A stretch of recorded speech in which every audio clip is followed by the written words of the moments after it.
আসসালামু আলাইকুম। Hello students, welcome back to Ahmad Moni Academy online school and college. আজকে আমি মোহাম্মদ তারেক হোসেন তোমাদের সাথে আবার যুক্ত হয়েছি তৃতীয় শ্রেণীর গণিত বিষয় নিয়ে। সেকেন্ড ইয়ার পরীক্ষার সিলেবাস অনুযায়ী তোমাদের অষ্টম অধ্যায় ভগ্নাংশ নিয়ে আজকে আলোচনা করব।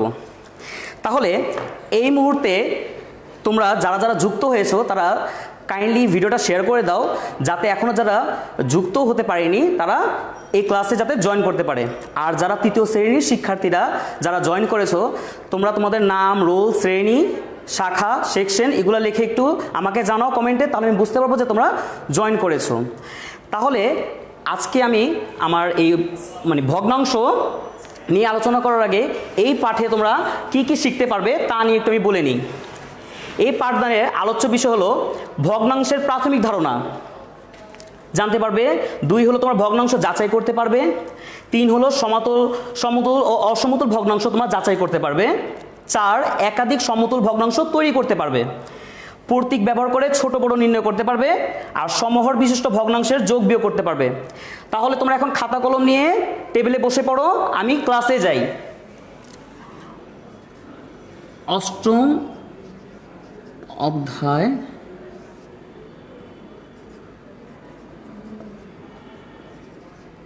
ভগ্নাংশ। তাহলে আমি 1 নম্বরের প্রশ্নের উত্তরটাকে দিই। ভগ্নাংশের প্রাথমিক ধারণা। আচ্ছা, ভগ্নাংশ কি? ভগ্নাংশ অর্থাৎ ভাগের যে অংশ। এখন দেখো এই ভগ্নাংশ দেখতে কেমন হয়। দেখো এখানে আমি একটা রেখা দিয়েছি, রেখা এঁকেছি। এখন এই রেখার কিন্তু তোমার 2টা ভাগ আছে। দেখো একটা হলো উপরের অংশ, আর একটা হলো কি নিচের অংশ। ধরো আমি উপরে 2 লিখেছি আর নিচে 5 লিখেছি। হ্যাঁ প্রিয় ছোট্ট বন্ধুরা, এটাই হলো ভগ্নাংশ, অর্থাৎ 5 ভাগের 2 অংশ। তুমি এটা উচ্চারণ করবে এভাবে, 5 ভাগের 2 অংশ। তাহলে প্রিয় ছোট্ট বন্ধুরা, এই নিচের অংশটাকে কি বলে? এই নিচের অংশটাকে বলে হর। আর উপরের অংশটাকে কি বলে? এই উপরের অংশটাকে বলে লব। তোমরা এই ছোট্ট জিনিসটা একটু মনে রাখবে যে একটি ভগ্নাংশের উপরের অংশকে বলে লব আর নিচের অংশকে বলে হর। এটা তোমরা অবশ্যই একটু মনে রাখবে, তাহলে আমার ক্লাসটা নিতে সুবিধা হবে। তাহলে ভগ্নাংশের প্রাথমিক ধারণা আমরা এটাই জানতে পারলাম যে ভগ্নাংশের উপরের অংশ 2টা অংশ থাকে, একটা উপরের অংশকে লব বলে, নিচের অংশকে হর বলে। এটা হলো ভগ্নাংশের প্রাথমিক ধারণা। আশা করি তোমরা বুঝতে পেরেছো। এখন আসো আমরা 2 নম্বর কোশ্চেনের অ্যান্সার দিই, কিভাবে আমরা ভগ্নাংশ যাচাই করব। দেখো প্রিয় ছোট্ট বন্ধুরা, আমি এখানে একটি 1 মিটার একটি স্কেল এঁকেছি, ঠিক আছে। এখন আমি এটাকে যদি 1 2 3 1 2 3 4 5, দেখো আমি এই স্কেলটাকে 5 ভাগে ভাগ করে ফেলেছি। আমি স্কেলটাকে কয় ভাগে ভাগ করেছি? 5 ভাগে ভাগ করেছি। তাহলে তোমরা যে কাজটা করবে, কিভাবে ভগ্নাংশ যাচাই করবে, দেখো আমি এখানে একটা দাগ দিয়েছি। এই স্কেলটাকে আমি যত ভাগে ভাগ করেছি সেটা তোমরা কোথায় লিখবে? হরে লিখবে। এখন বলতো হর কোনটা, উপরে না নিচে? অবশ্যই হর হবে নিচে, অর্থাৎ আমি স্কেলটাকে 5 ভাগে ভাগ করেছি, তাহলে 5 কোথায় হবে? হরে, অর্থাৎ এই নিচে নিচে বসবে। এখন ধরো আমি এই স্কেলটার 2 অংশ রং করব। তাহলে আমি যদি এই অংশটাকে যদি রং করি এবং আরেকটা অংশ যদি আমি রং করে ফেলি,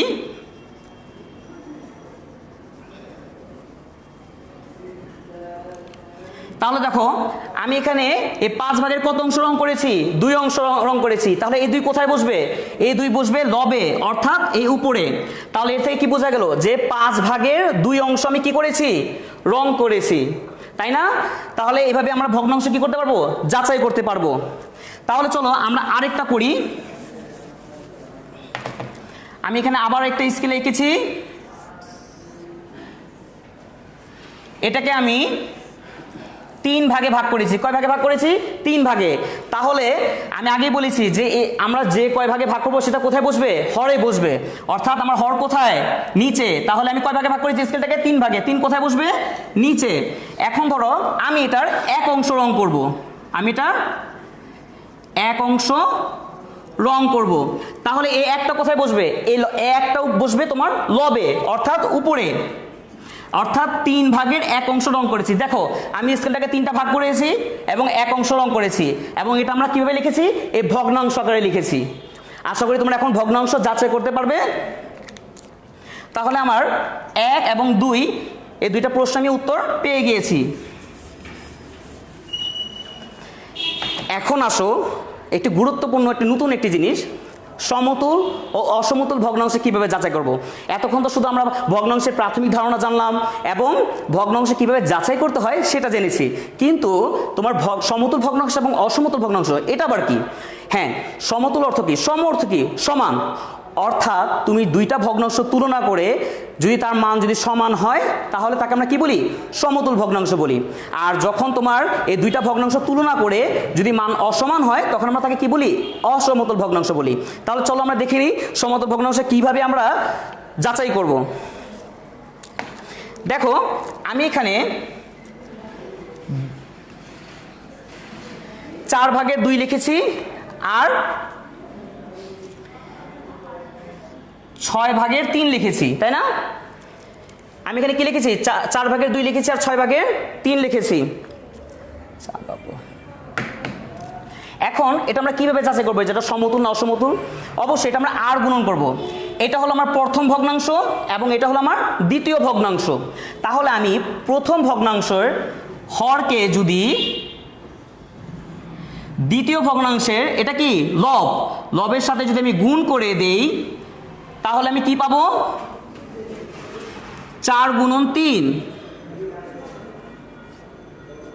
কত হয়? 3 × 4 = 12। আবার আমি প্রথম ভগ্নাংশের লবের সাথে দ্বিতীয় ভগ্নাংশের হরের সাথে যদি আমি গুণ করে দেই তাহলে আমি কি পাবো? 2 × 6 কত হয়? 12। প্রিয় ছোট্ট বন্ধুরা একটু দেখো তো আমার কি দুইটা মান সমান না অসমান? অবশ্যই সমান। অর্থাৎ আমার এই 4 × 3 কত হয়েছে? 12। আর দ্বিতীয় ভগ্নাংশ কত হয়েছে? আমার হরের মান কত এসেছে? 12। অর্থাৎ আমার এই দুইটা ভগ্নাংশ যখন আমি তুলনা করেছি, তুলনা করে আমি মান কি পেয়েছি? সমান পেয়েছি। অর্থাৎ প্রথমটাও 12, দ্বিতীয়টাও 12। তাহলে এটা কি বলতে পারি? আমরা সমতুল ভগ্নাংশ বলতে পারি। তাহলে এটা কি হবে? এটা সমতুল ভগ্নাংশ। আশা করি তোমরা বুঝতে পেরেছো। আমি আরেকবার বুঝাই তোমাদের সমতুল ভগ্নাংশ কিভাবে যাচাই করবে। তোমার প্রথম ভগ্নাংশের সাথে দ্বিতীয় ভগ্নাংশ কি করবে? তুলনা করবে। অর্থাৎ প্রথম ভগ্নাংশের হরের সাথে নিচে কি থাকে? হর, আর উপরে কি থাকে? লব। নিচের ভগ্নাংশের হরের সাথে প্রথম ভগ্নাংশের দ্বিতীয় ভগ্নাংশের লবের সাথে কি করবে? গুণ করবে। আবার প্রথম ভগ্নাংশের লবের সাথে দ্বিতীয় ভগ্নাংশের হরের সাথে গুণ করবে, এবং গুণফল যদি সমান হয় তাহলে সেটা কি হবে? সমতুল ভগ্নাংশ।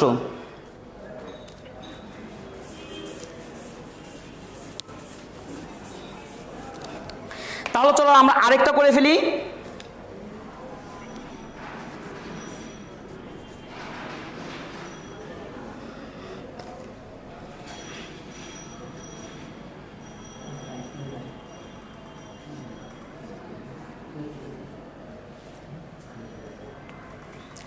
দেখো এটা আমি তাহলে এটা যদি এখন আমি সমতুল ভগ্নাংশ যাচাই করতে যাই তাহলে আমি কি করতে হবে? আগের যে শর্ট আমি টেকনিকটা তোমাদের শিখিয়েছি সেটা আমি এখন ফলো করব। দেখো প্রথম ভগ্নাংশের হরের সাথে দ্বিতীয় ভগ্নাংশের লব কি করব? গুণ করব। 5 × 4 কত হলো? 20। আবার প্রথম ভগ্নাংশের লবের সাথে দ্বিতীয় ভগ্নাংশের হর গুণ করব, অর্থাৎ 2 × 10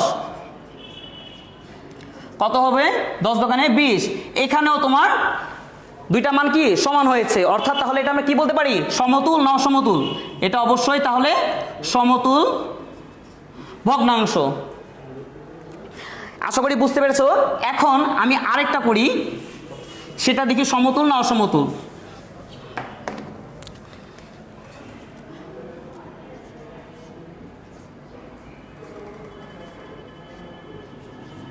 এটাও আগের মতনই করি।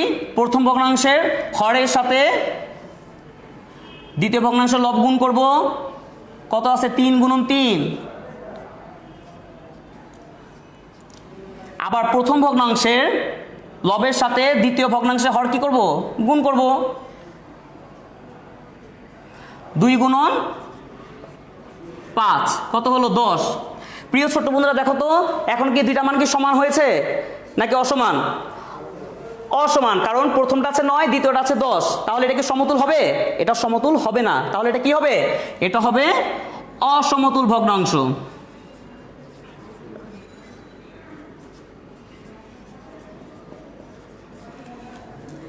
অর্থাৎ তোমার দুইটা ভগ্নাংশ যখন আমরা তুলনা করব, তুলনা করে তার যে ওই গুণ করে প্রথম ভগ্নাংশের লবকে দ্বিতীয় ভগ্নাংশের হরের সাথে গুণ করব এবং প্রথম ভগ্নাংশের হরকে দ্বিতীয় ভগ্নাংশের লবের সাথে গুণ করে আমরা যদি যে মানটা পাবো, গুণফলটা পাবো, সেটা যদি সমান হয় তাহলে সেটা হবে সমতুল ভগ্নাংশ।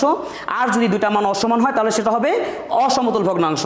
তাহলে আমরা 3 নম্বর প্রশ্নের উত্তর পেয়ে গিয়েছি। এখন দেখো কিভাবে আমরা একাধিক সমতুল ভগ্নাংশ তৈরি করব। 3 নম্বরে বলা আছে একাধিক সমতুল ভগ্নাংশ তোমরা তৈরি করতে পারবে। কিভাবে তৈরি করতে পারবে? দেখো ধরো আমি এখানে 1/3 লিখেছি। এখন এই 1/3-এর তুমি একাধিক সমতুল ভগ্নাংশ তৈরি করতে পারো। তা কিভাবে? দেখো তুমি এই 1/3-কে যদি 2 দিয়ে যে সংখ্যা দিয়ে গুণ করবে অবশ্যই লব আর হরকে একই সংখ্যা দিয়ে গুণ করতে হবে। অর্থাৎ আমি যদি 2 দিয়ে গুণ করি তাহলে কি হয়? 2 একে 2, 3 দোকানা 6। আবার এই 1/3-কে আমি 3 দিয়ে যদি গুণ করি তাহলে উপরেও 3 লিখবো, নিচেও 3 লিখবো। তাহলে কত হয়? 3 ওকে 3, 3 3 9। আবার আমি যদি 4 দিয়ে গুণ দিই, অর্থাৎ 4 তাহলে তোমার উপরে লিখতে হবে, নিচেও লিখতে হবে। তাহলে কি হবে? 4 ওকে 4, 3 4 12। তাহলে দেখো এই 1/3-এর তোমার সমতুল ভগ্নাংশ আমরা কয়টা পেয়েছি? 3টা পেয়েছি। 6/2, 9/3, 12/4। অর্থাৎ তোমাকে একই সংখ্যা দিয়ে লব ও হরকে আমরা গুণ করে আমরা কি পেতে পারি? একাধিক সমতুল ভগ্নাংশ পেতে পারি। তাহলে তো আমরা একাধিক সমতুল ভগ্নাংশ কিভাবে তৈরি করতে হয় সেটাও জেনে গিয়েছি। এখন আসো কিভাবে আমরা প্রতীক ব্যবহার করে ছোট বড় নির্ণয় করব।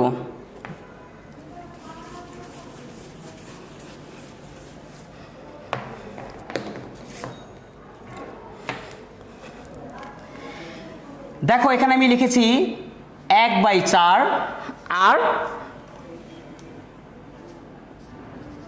এই 4/3।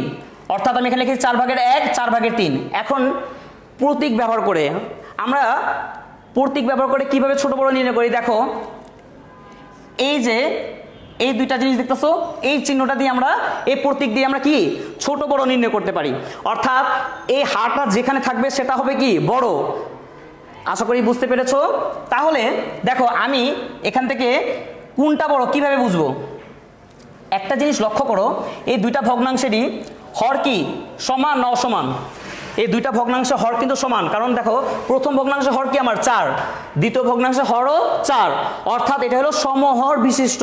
অর্থাৎ এই দুইটা ভগ্নাংশের হর কি সমান। তাহলে সমহর বিশিষ্ট ভগ্নাংশের ক্ষেত্রে যেহেতু দুইটা হর সমান, তাহলে আমাকে যাচাই করতে হবে উপরের, অর্থাৎ লবকে দেখতে হবে যে লব বড় কোনটা ছোট কোনটা। তাহলে দেখো প্রথম ভগ্নাংশে আমার লব আছে 1 আর দ্বিতীয় ভগ্নাংশে আমার লব আছে 3। তাহলে বলো তো 1 আর 3-এর মধ্যে বড় কোনটা? 1 আর 3-এর মধ্যে বড় হলো আমার 3 বড়। তাহলে আমি এখান থেকে কোন চিহ্নটা ইউজ করব? আমি এখান থেকে যেহেতু আমার এটা বড়, তাহলে আমি হাটা এই দিকে দিব। তাহলে আমি বুঝতেই পারছি যে আমার কোন ভগ্নাংশটা বড়। তাহলে আমার 4/3 অংশ এই ভগ্নাংশটা আমার বড়। এখন আসলে আমরা আরেকটা করি।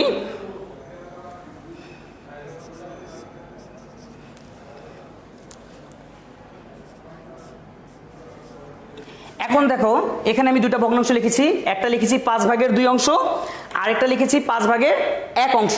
এখন বলো এখানে বড় কোনটা?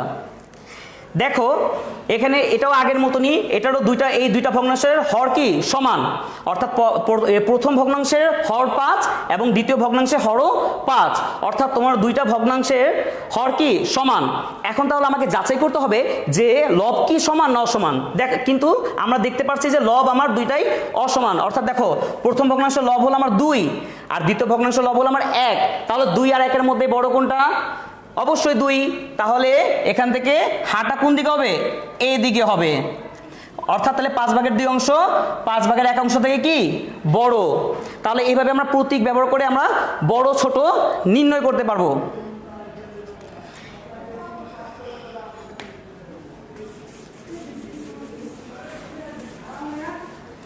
এখন আসো আমরা সমহর বিশিষ্ট, অর্থাৎ যে ভগ্নাংশগুলোর হর সমান সেই সমহর বিশিষ্ট, অর্থাৎ সর্বশেষ আমাদের যে প্রশ্নটা 6 নম্বর, সমহর বিশিষ্ট ভগ্নাংশের কিভাবে যোগ এবং বিয়োগ করা যায় সেটা এখন আমরা শিখে নেব।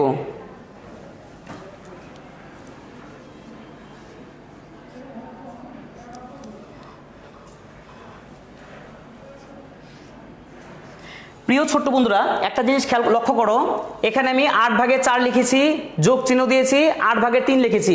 এখন তোমরা তো ছোটবেলায় কিভাবে, অর্থাৎ 1 2 তে তোমরা যোগ করেছো কেমন? যেমন তোমার 3 যোগ 2 সমান সমান কত হয়?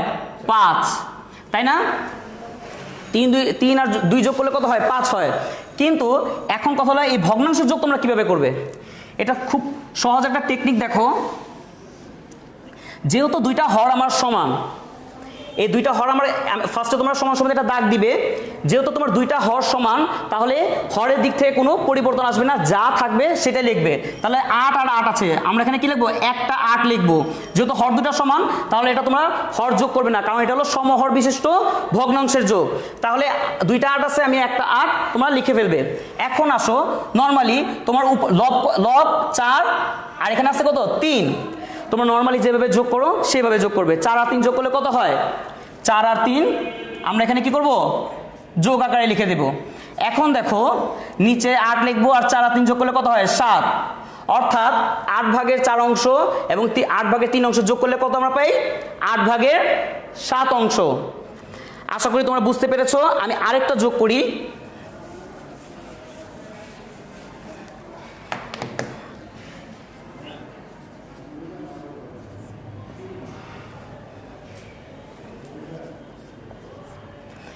এটা কিভাবে যোগ করব? দেখো, এটাও আগের মতনই, আমার দুইটা হর কি আছে? সমান আছে।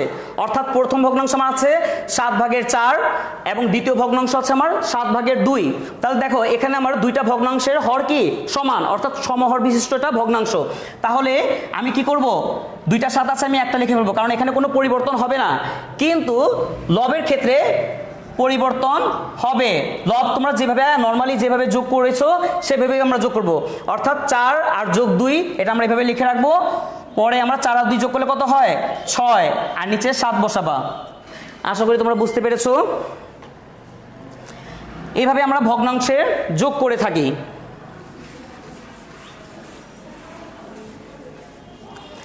এখন আসো, আমরা ভগ্নাংশের বিয়োগ করব।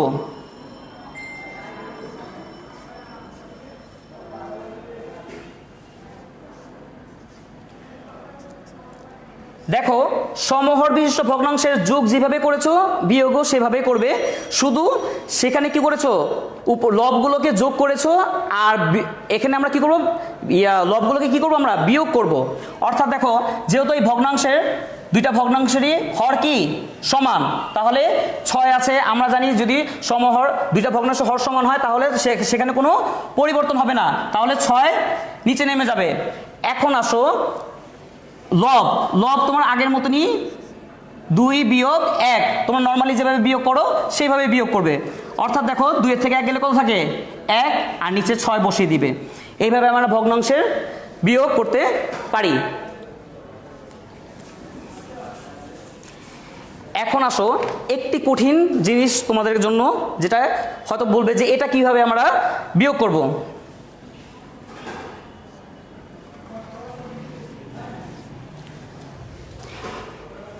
এখন বলবে যে স্যার, দ্বিতীয় ভগ্নাংশে তো দুইটা অংশ আছে, কিন্তু প্রথম ভগ্নাংশে একটা কেন? তাহলে এটা কিভাবে তোমরা এখন বিয়োগ করবে? এটা বিয়োগ করার একটা টেকনিক আছে, সেই টেকনিকটা হলো দেখো, এটাকে কিভাবে দুইটা অংশে আমরা করতে পারবো। আমরা এই প্রথম ভগ্নাংশকে, আমরা এই প্রথম সংখ্যাটাকে কিভাবে ভগ্নাংশ করব? হ্যাঁ, করা যায়। কিভাবে দেখো, আমার দ্বিতীয় ভগ্নাংশে কি আছে, দ্বিতীয় ভগ্নাংশের হরটা কি আছে এটা আমাকে দেখতে হবে। দ্বিতীয় ভগ্নাংশে আমার হর আছে 6। তাহলে তোমরা একটা জিনিস লক্ষ্য করবে, তোমার দ্বিতীয় ভগ্নাংশে হর যাই থাক সেটাই এই প্রথম ভগ্নাংশের লব আর হরে লিখে ফেলবে। অর্থাৎ দ্বিতীয় ভগ্নাংশের হর যদি তোমার 6, এখানে 6 আছে, আমি লব আর হরে কি লিখে ফেলেছি? 6 লিখে ফেলেছি। আর এখানে তোমার যা আছে তাই লিখবে। এখন তোমাদের মনে একটা প্রশ্ন থাকতে পারে যে স্যার আপনি এরকম করে 6 কেন লিখেছেন, তাহলে 1 কোথায় গেল? তোমরা একটু ক্যালকুলেশন করে দেখো, 6কে দিয়ে 6 ভাগ করলে কি হয়? 1 হয়। তাহলে এটা তাহলে ভুল না, তাহলে এটা সঠিক। কারণ আমরা আমাদের প্রয়োজনের তাগিদে আমরা কি করতে পারি, সংখ্যাকে তার ফেস চেঞ্জ করে আমরা অঙ্কের কাজ করতে পারি, কিন্তু মান চেঞ্জ করা যাবে না। যেমন দেখো, আমি যদি এখানে 3 + 2 = 5 লিখলাম, এখন আমি কিন্তু এখানে 3কে কিন্তু আমি ভাঙতে পারি, কি হবে? 1 + 2 + 2 = 5।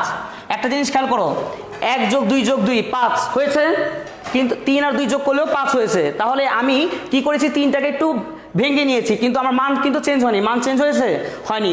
ঠিক তেমনি আমি আমার অঙ্কের সুবিধার্থে আমি সংখ্যাকে কি করতে পারি, তার ফেসটাকে চেঞ্জ করতে পারি, কিন্তু আমি মান চেঞ্জ করতে পারবো না। এখন দেখো, আগের মতনই তোমরা বিয়োগ করবে, অর্থাৎ আমার এখানে হর কি, দুইটা সমান আছে, তাহলে আমি এখানে হর কোনো পরিবর্তন হবে না। আর লবের ক্ষেত্রে আগের নর্মাল যে আমরা যোগ করি সেটা করবে, অর্থাৎ 6 - 5 কত হলো? তাহলে 6 থেকে 5 গেলে 1 থাকে, আর নিচে হর 6 হবে। আশা করি তোমরা বিয়োগটা বুঝতে পেরেছো। তাহলে আমি এই নিয়মে আরেকটা বিয়োগ করাই, তাহলে তোমরা একটু ক্লিয়ার হবে।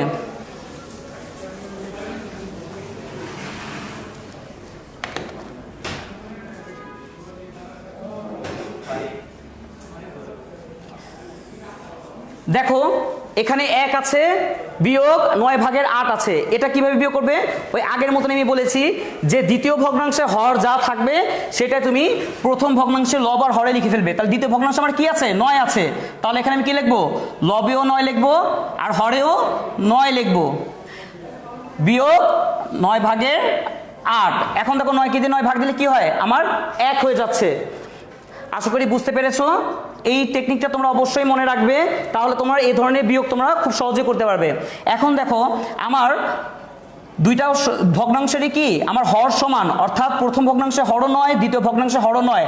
তাহলে যেহেতু সমহর বিশিষ্ট, তাহলে এটা কি কোনো পরিবর্তন হবে না, হর যা আছে তাই থাকবে।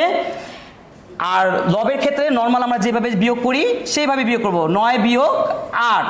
তাহলে 9 থেকে 8 গেলে কত থাকে? 1, আর নিচে হবে 9। আশা করি তোমরা এখন ভগ্নাংশের যোগ বিয়োগও শিখতে পেরেছো। এই মুহূর্তে আমি একটু দেখে নিই আমার সাথে কে কে আজকে অনলাইন ক্লাসে যুক্ত হয়েছে।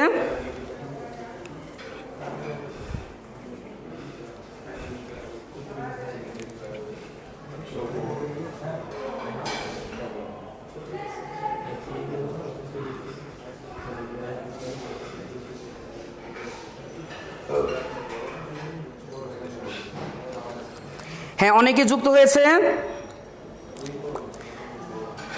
আমার ইছামতি শাখার রোল নাম্বার 1 মেজবা ইসলাম রায়ান, তুমি যুক্ত হয়েছে, তোমাকে অসংখ্য ধন্যবাদ।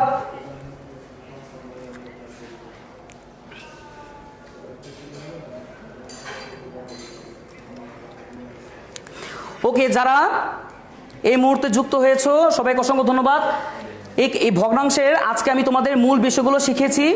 18 তারিখে, এই মাসে 18 তারিখে আমার আরেকটা ক্লাস আছে, অবশ্যই তোমরা সেই ক্লাসে জয়েন হবে, কারণ তখন আমি এই ভগ্নাংশের উপর সৃজনশীল ক্লাস নেব।